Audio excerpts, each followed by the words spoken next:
Hello everyone, this question appears in class 6 NCERT chapter of playing with numbers. This is first question of its exercise 3.7. So the question says that Renu purchases 2 bags of fertilizer of weights 75 kg and 69 kg.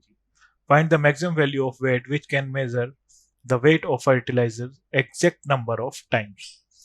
So मैं for 2 bags of fertilizer उनका weight given है 75 kg and 69 kg. So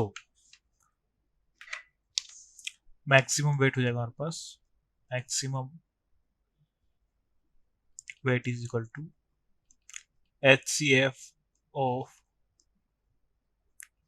wait of 2 bags. So हो जाएगा HCF of 75 and 69.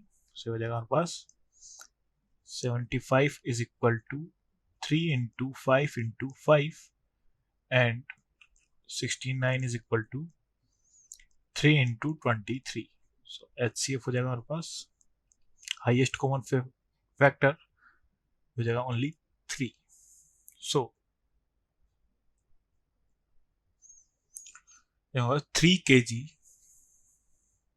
is the maximum value of weight which can measure the weight of the fertilizer exact number of time. So आ जाएगा 3 kg. Final answer. Thank you.